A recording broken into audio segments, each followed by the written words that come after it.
Қайырлы күн, қалдарыңыз қалай? Булочкидің рецебін ұсынамын. Өте керемет рецепт. Видеоны соңына шейін көріп, лайк басып, каналыма тіркеліп кетіңіздер.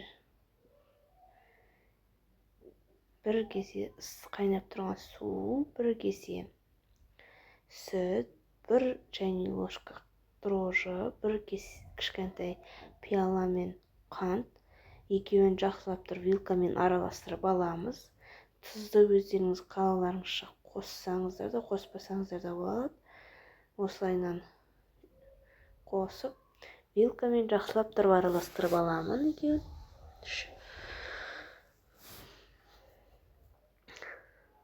Содан кейін үстіне бір жұмыртқа, 1-2 столовый ложка майонез, оны екеуін жақсылап тұрып араластырып аламыз.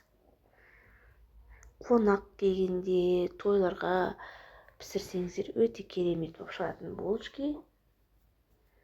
Егерде көп істесеңіздер, 2 кесе сүт, 2 кесе су солайынан қосасыздар. Осылайынан тағы да бір жақсылап тұрып араластырып аламын. Осының үстіне 600-700 граммдай ұн аз-аздап қосып, жұмсақ билейміз. Көп ұн қоспаймыз. Дәл видеодағыдай илейміз. Аз-аздап қосып отырып илейміз. Жұмсақтығын байқап отырып. Қолға жабысқақ сондай болу керек қамырымыз. Сонда әдемі булочки болып шығады.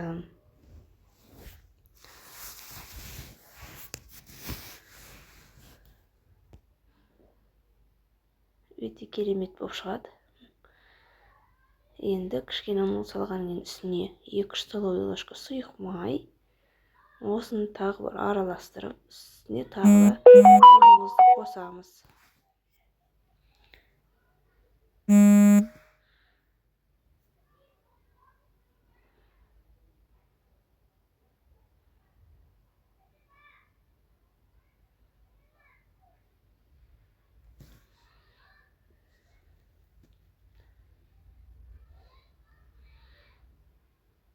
Осылайынан үйренген ұнымызды осыны қоса отырып, ақырындап үйрейміз.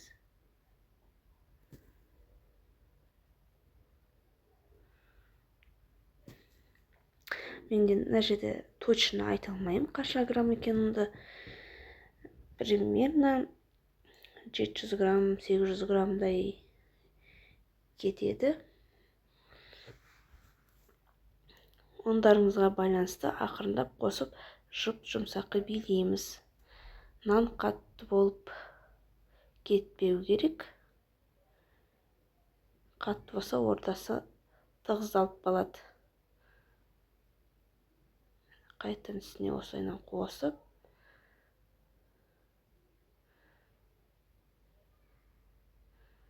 жақсылап билеп аламыз.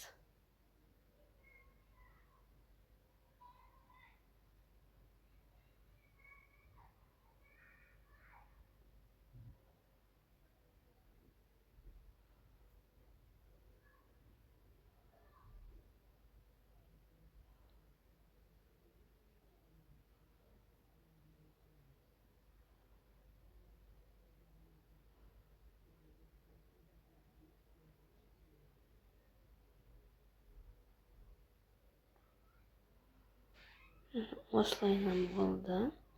Өте керемет. Жақсылап тұрып иін қандырамыз. Қатты жұдырықта баспаймыз. Нанымыз қатайып, ортасы тығыздалып қалады. Қосқан ұндарыңызға қалай илегендеріңізге байланысты баптап отырып илеу керек. Осылай қолға жабысатындай болу керек. Енді ұн қоспаймыз. Дәл видеодағыдай илесеңіздер, өте керемет болып шығады.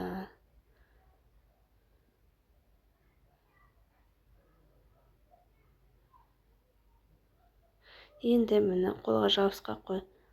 Жылы суға қолымызды батырып, осылайынан ақырындап басамыз.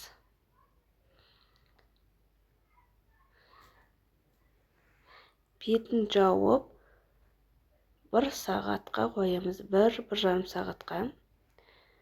Міне көтерілді. Мен бір басып алдым бағаным. Міне 1 сағат өткеннен үстінен басам, содан жарты сағат қайтадан тұра тұрады. Міне осылай болып шықты. Міне осылай жұмсақ, лүпілдек болу керек.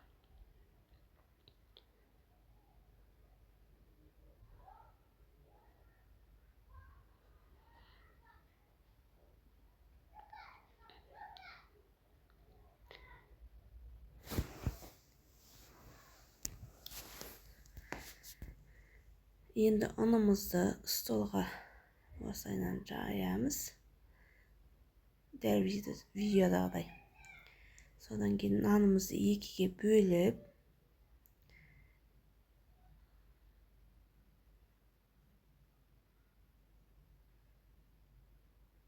осылай болу керек, жұмсақ. Ұнды көп салмаймыз. Ұнды көп болып кетсе, осылай жаман болып қалуы мүмкін. Ұнды қатты көп қоспаймыз, сондықтан да.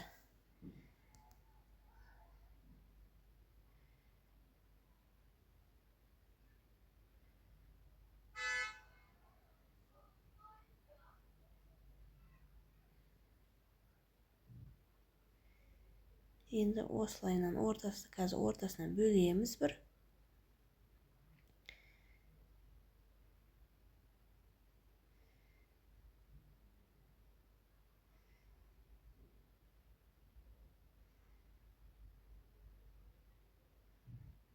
Осылайынан бір бөліп аламыз. Осы булочкадан 25-30 булочка шығады. Ортасы қалай әдемі болып тұр. Ашығаны. Осылайынан есіп аламыз. Тура видеодағыдай істесем. Өздеріңіздер қандай формада қалайсыздар, сондай формада істейсіздер. Осылайдан екі жағынан айналдырып,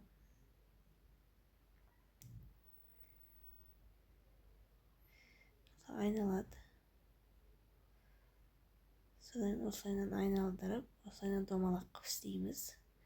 Бұл бізде домалақ булочка болып шығады. Жүрек булочка, сопақша қып істесеңіздер де болады. Өздеріңіздің қалауларыңызша.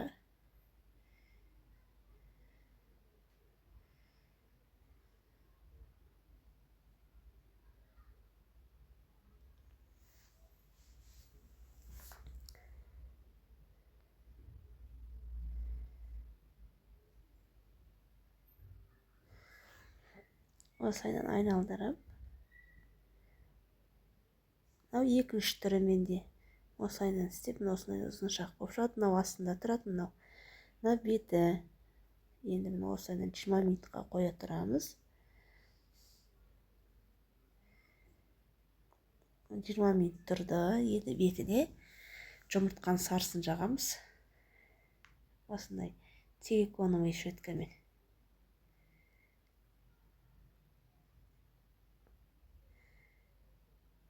Осылай жағып болдық.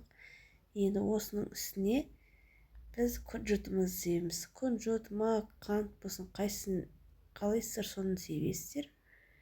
Менде күнжут. Қонаққа, тойларға пісірсеңіздер өте керемет.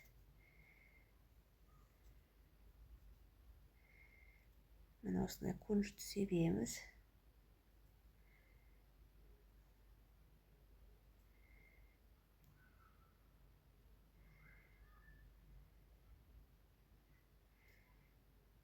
Енді духовкада осылай пісіріп шықтық.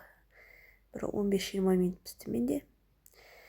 Өте керемет булочка. Видеоны соңына шейін көріп, лайк басып, каналыма тіркеле кетіңіздер. Қош сау болыңыздар.